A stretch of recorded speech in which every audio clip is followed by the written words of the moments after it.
All right, so we are now on 3.2, and so I can't remember in the last video, so I just don't remember if I talked through all 10 on this page, but I know in class we ended up just doing the first 5 and kind of talked through those. So I just don't remember where I was in that video, but for their warm-up, I wanted them to go back to that same page. Now they've like slept over the weekend, forgotten everything, that I wanted them to go ahead and look at 6 through 10.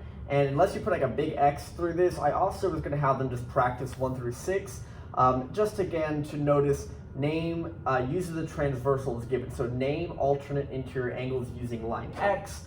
So wherever line X is, they're saying label the alternate interior angles. And there's more than one, right? So like, for example, I would just do this one for them. It would be like 4 and 10 are alternating and interior, as well 3 and 9. So I would just say like, angle 4 and angle, what was that, 10, and then also angle 3 and angle 9 would be the alternating interior. So this is a way to kind of practice the vocabulary, get all that sort of back in your head. So if you want to go to page 16 and look at that, go ahead, pause the video, otherwise, boom.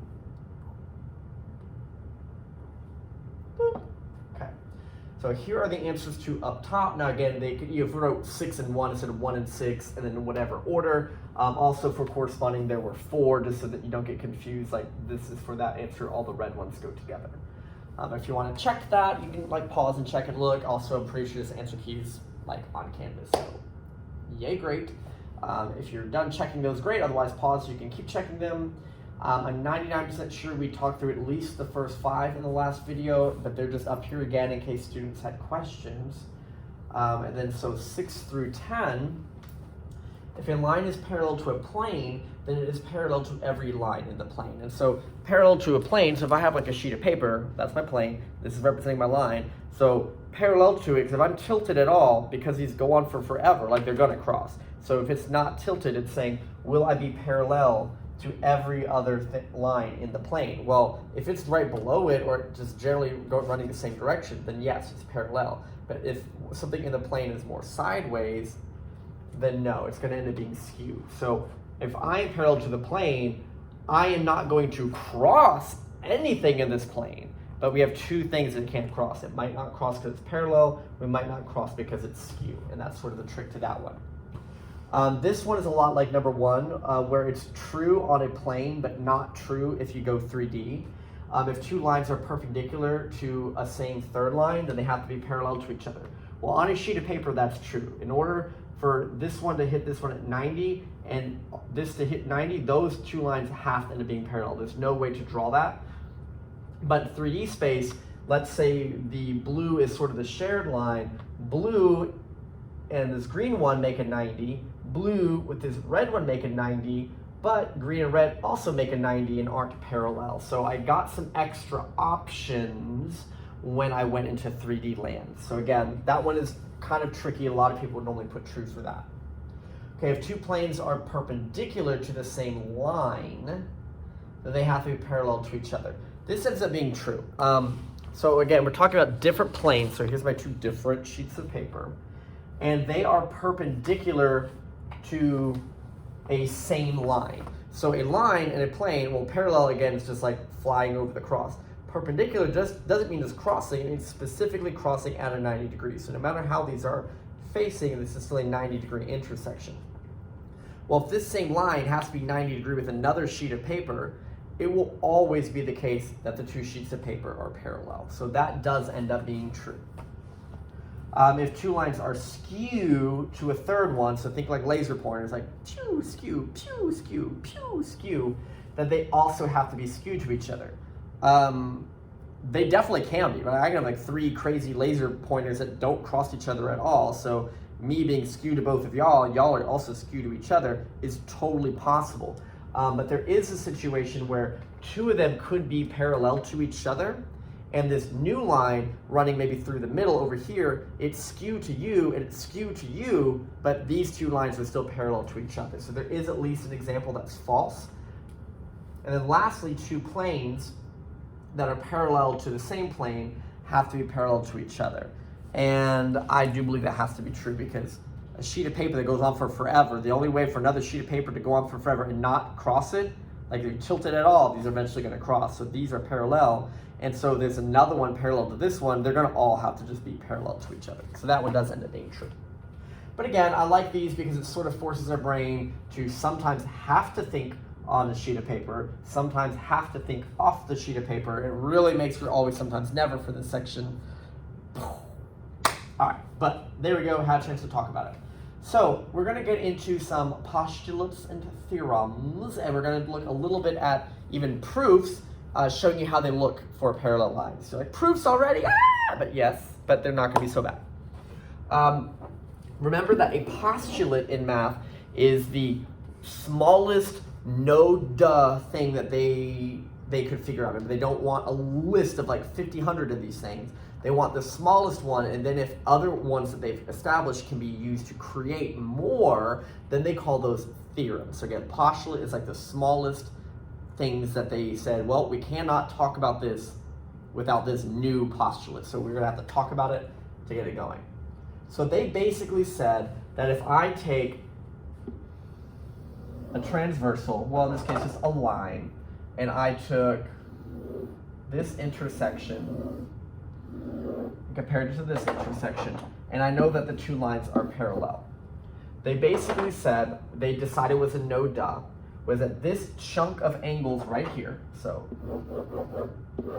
this chunk here, if these are truly parallel, these two lines, that if I were to slide this over, let's see if I can get it to cooperate, of course it's not going to, yes, that if all I do is slide it over, that these angles, it's what we are calling our corresponding angles, that for parallel situations, these corresponding angles would have to be congruent to each other. That there's no way that if this is basically the same line just further down, that this section of angles have to be the same. And they kind of thought about it, said it's hard to prove.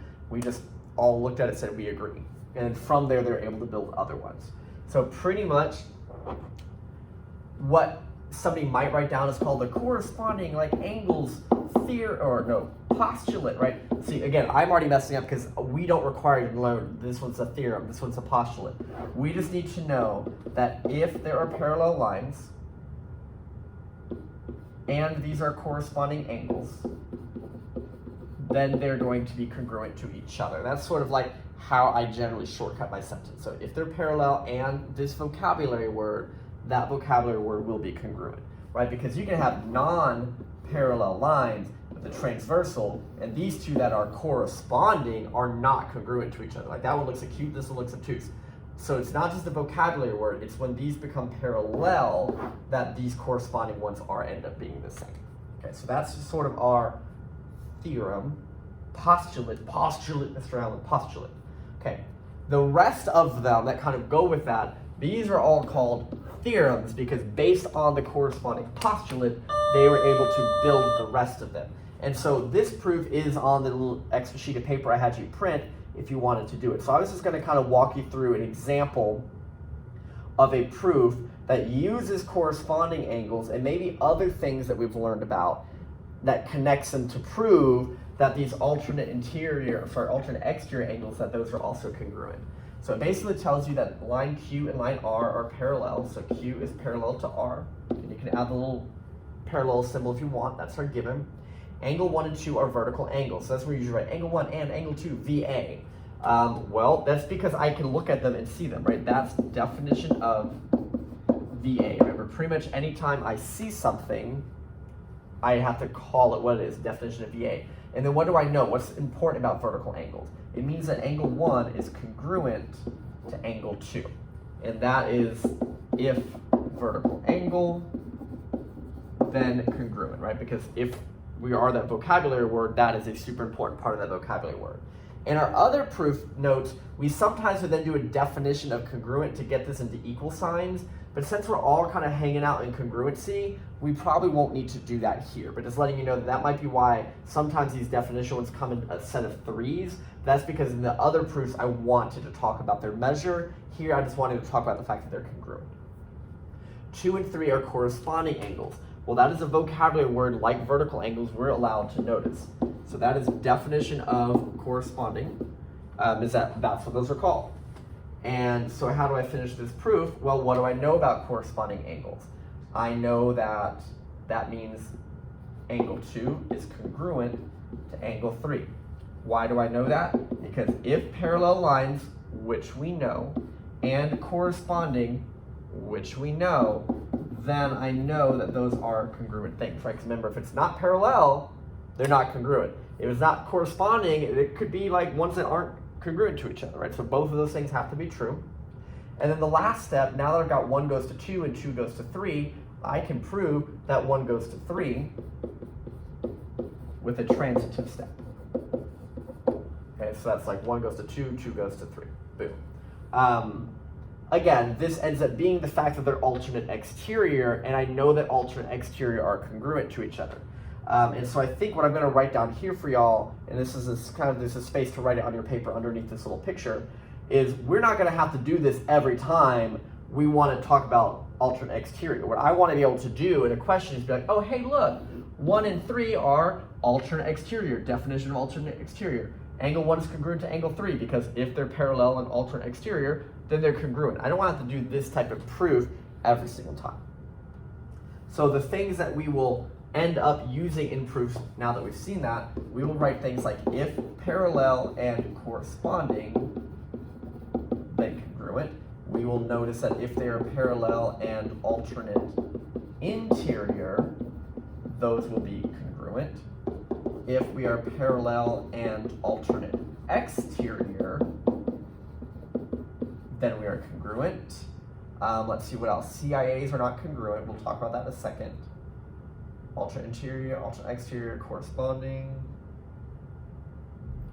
I'll just add it here because we've been talking about it, but if vertical angle, then congruent, like that one, shows up in this general conversation.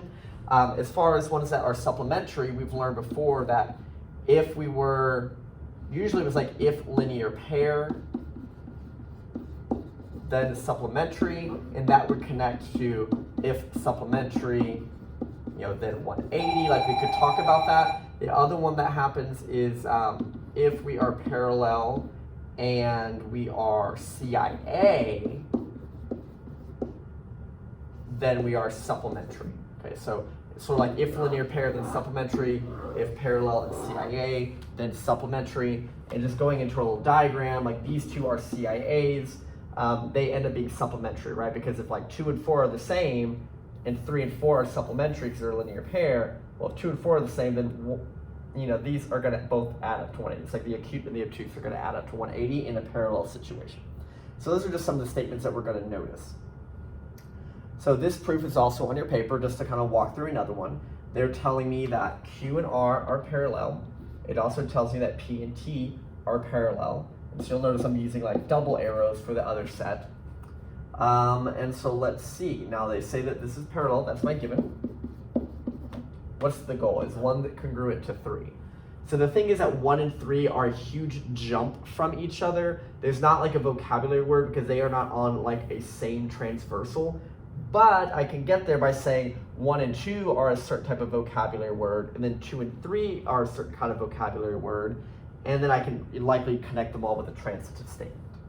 So angle 1 and angle 2 are alternate exterior angles, right? When I write these guys, I usually write angle 1 and angle 2, and I put alt X. Okay, this so you kind of know what I write when I'm writing my answer key. And that is definition of alternate exterior, so we know what those are. We then have, what do those things tell me? That tells me that angle 1 is congruent to angle 2. Why do I know that? Because if we're parallel, which we are, and we are a certain vocabulary word like alternate exterior, which we are, then we are whatever that vocab word is, whether it's congruent or supplementary, we can label that piece.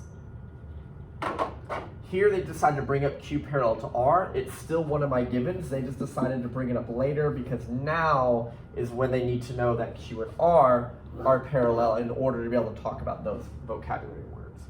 So angle 1 and angle 3 corresponding, definition of corresponding angles. And what do I know about corresponding angles? They are congruent to each other. So if parallel, which we are, and corresponding, which we are, then we are congruent. And I expect my last statement is going to be transitive, that if 1 goes to 2 and 2 goes to 3, that 1 would be the same size and shape or congruent to 3, and that is transitive. And that is what they wanted me to prove. So again, just kind of showing you how it shows up in steps. And the more we do proofs, the more you'll notice that they start to get less scary, which is what are the types of steps that we can add into them. Here I think it was just a quick, don't have to write it down, just like, hey, let's look at them, what do you know about them? If I know that this is 51, what do I know about 15? And I'm like, well, based on these parallel lines and transversal, all the like acute ones are the same, all the obtuse ones are the same, and any acute obtuse pair are supplementary. Like that's generally what I observe. So I know that this is going to also be 51, but if they ask me to state why, I would basically be just saying the corresponding. Or if I'm being extra picky, I'm using the if parallel and corresponding, then it's congruent. Like that's the postulate / theorem that I'm generally using. I don't know that that's so crazy important. This is more important to me when you're writing a proof. I just need you to be able to know what vocabulary were. Like if I ask you why are those both 51, it's because they're corresponding angles. And so I guess just another random practice. If I know what angle 2 is, how do I know what angle 3 is? They're congruent. Why? What vocabulary word? Well, they're connected by this transversal. They're interior. This is like an alternate interior angle situation. Okay, so again, nothing meant to be scary about that. I think it's just vocab practice. These 3 questions that are coming up, what we did in class is we did not work these out. We just wrote down the algebra equation that you would use to solve. Now the notes, if you go to the actual notes page, it is all the way worked out. So if you want to like work these out for practice, you can, and the answer is going to be there. But I just wanted them to focus on what's the equation. Are these things equal? Do they add to 180? Like, what do we know about them? And so here we're talking about angle 4 and angle 8. Now, there's not a specific vocabulary word for this. This is almost like a same side exterior angle, but because of all these double parallel situations going on, I know that all of the acute ones are basically congruent, all the obtuse ones are congruent to each other, and any single acute with an obtuse in that type of situation do add up to 180. They're supplementary. So you basically take the one angle, 4 times y minus 25, add it to the other one, and it would add up to 180. And of course you distribute, blah, blah, blah, and solve, but just generally that's the equation that we would have to use. Here they tell me that A is parallel to B. Remember, I cannot assume things because if they just look parallel, then I cannot make any connections between these other than their name. I know what vocab name they are, but unless they're actually parallel, I don't know that they're congruent or supplementary depending. So here, if 18 is 42, find 22, this is what? Corresponding, so it would just be 42. Okay, I don't even know why that's on here. That one's not even tricky. Okay, let's look at this last one. If angle 1 is 9x plus 6, angle 2 is 2 times parentheses 5x minus 3, and 3 is 5y plus 14, find and solve for y. Now, I observe again that all of these things are parallel. I notice that that means that all of the acute ones are congruent, all the obtuse ones are congruent, and any acute congruent pair or acute obtuse pair are going to be supplementary. All 3 of these are going to be congruent to each other. I know that usually when I have to deal with x and y, I need systems of equations, but I notice that I have 2 of them that only use 1 letter. So the least amount of work version of solving this problem is going to take the 2 that only use x and set them congruent, right? Up here, I had to set them add up to 180, right? It depends what the math is doing. You can't just like set things equal and hope for the best. But once these are done, I'll be able to figure out what x is. Once I know what x is, I can plug it into whichever one of these looks pretty. To me, it's probably this one. I'll get this like an actual number, and then I'll know that 5y plus 14 equals whatever that number is, and I can just solve it. And that way I sort of avoid true systems where it's like x's and y's and elimination and all that jazz. But again, the full work is on Canvas, and you're welcome to look at that or practice those if you'd like, but I just wanted to kind of talk through the setups. This last 2 are on the little paper, and I just want to kind of practice, like here it mentions that L and M are parallel, and you got some crisscrossy things, and right now the only thing that I know is that angle 1 is 42, what else can I figure out? Oh, actually, I know something else too. I know that J and K are perpendicular. J and K are perpendicular, which means that all four of these are 90. And they told me that angle 1 was 42. So this should be enough information to know what every single one of these angles are. And you're like, whoa! But the idea here is that 42 vertical angle matches up with 42. Because I can do linear pair adding up to 180, so if it was 40, it would be 140. So 138 and 138. So I've kind of like finished this little cluster. Because these are parallel, I know that this set of corresponding angles down here will match up. So I can't like copy these other places, but along this transversal, I can copy this set of angles. So this would also be 42, 138, 138, and 42. Then you almost get stuck for a second because a lot of students will make the mistake of just trying to copy this information. However, one thing that I notice here is that this is a triangle, and one of the things we should know about triangles is that they add up to 180. So if this is 90 and that's 42, that's what, 132? So 132, 42, 52, 162, 172. So this one would end up being 48. And so now 48 can copy over here. And that ends up being the 132 and 132 again. And I could slide these down here. And we'll have more practice of things like this, but just to kind of get in your head, like, what are the angles you can copy, what are different features and things to look for, etc.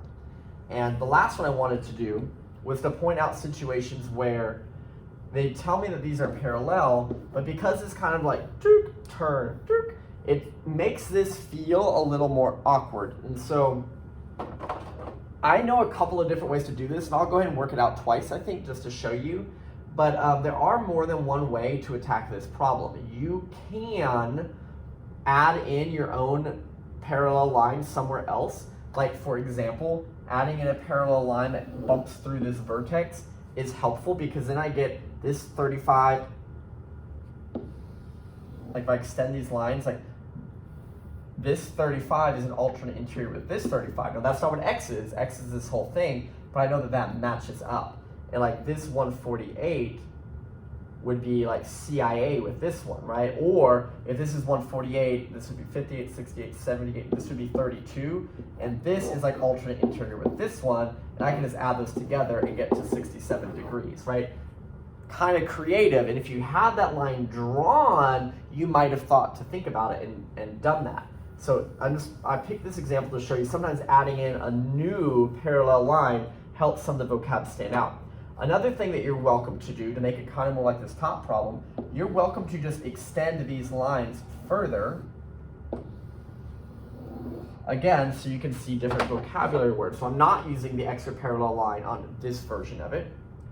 This 148, again, I could figure out that this was what, 32, I think? So that's 32. This is an alternate interior angle with this one. This whole thing adds up to 180, so I can find U. So 35 plus 32 is what, 67. From 180, oh my gosh, 180, 67, 77, 87, 97, 107, 17, 27, 37, 47, 57, 67, 77, 113. But at the end of the day, once I get that, I go to subtract it from 180 again, I'll find the same 67. Just kind of by coincidence of the fact that a line makes 180 and a triangle happens to make 180, that kind of interesting coincidence of the numbers sort of occurred. But I just, like I said, I pulled this one just to show you there's different ways that you can sometimes help a problem by extending these so you can see the vocab words, or creating a third or additional parallel line that will help you see vocab words. But that's all I got for you. Here is the homework that goes along with it. It's out of the textbook, of course. All right, you guys have a good day. Oh wait, in case you're copying.